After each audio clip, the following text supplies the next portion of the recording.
Hey yo guys, this is going to be a special vid from the Dirty White Boy poolside. Now, this isn't no question answer vid. This is just a random vid on my thoughts on, not the Chris Benoit, but how people are portraying the wrestling business and how they're all like, ooh, steroids, it's all bad, it's made him do roid rage. Well, steroids, first of all, professional wrestling is probably the most demanding sport of them all. It's more important for people's bodies than any sport. Put it away from hockey, soccer, football, baseball, golf, anything. It's the most demanding sport on your body out of them all.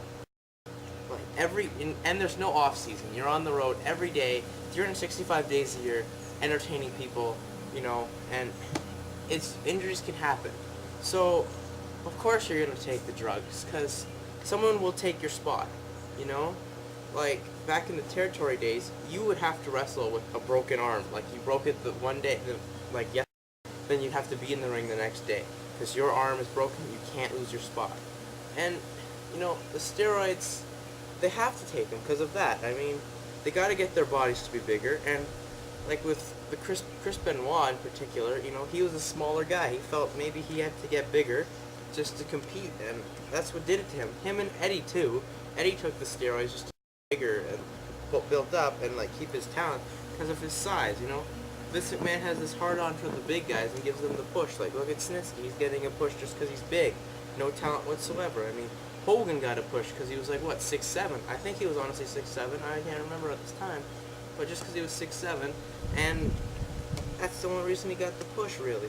So this business is so demanding on the bodies and the families. I mean, they're away from everyone every day. You're away from your family. You're only together maybe for a few holiday days. I mean, I know I can't imagine being away from my family 365 days a year. I get homesick when I'm away at camp for 2 days. I just can't imagine that. So pretty much, this business is so demanding. Like, and then they have to travel, like, from the farthest places. Like, I can remember in particular, before WrestleMania 18, they're in Cleveland, and they gotta go to Detroit the next night, and then they gotta go from Detroit to Toronto. That's some far distances in 2 days. Your body can't take that. So you're also gonna stay awake.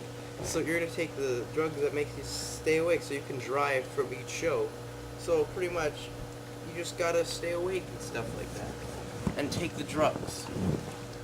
Drugs are like so important there. And yeah, they're leading to deaths in wrestling. I mean, of heart disease and maybe the thoughts of suicides. But still, you have to take. And Vince McMahon, him and his steroid policy, I mean, it's doing okay, but still, it's not the best thing it ever can be. I mean, Vince probably changes urine samples, because I'm guarantee you, Vince is giving the guys drugs so that they can keep going, and when they know they need to take time off, Vince is milking them for all the money they're worth.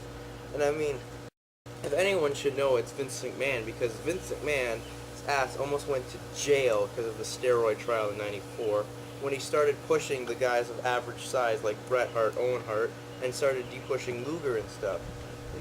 Why doesn't he not worry about size and just worry about talent? I mean, I'm sorry I'm going all over the place here, but this is my just thoughts on steroids and the life of wrestling, and how people they're just like, oh, steroids, what's what made him do it? No, he had to take it because he had also a broken neck. I mean, Kurt Angle's on the steroids because of the broken neck. I know Edge is on. Edge, who just got recently wrote up in Sports Illustrated, he has to take the steroids because of his broken neck.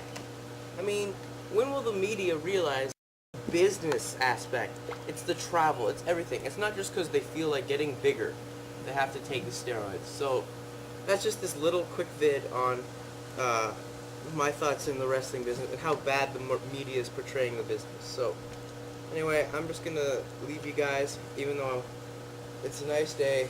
I don't know how I'm still not getting over this bad thing. I still won't believe he did it. I'm still waiting on the cold hard facts. Anyway, I'm out.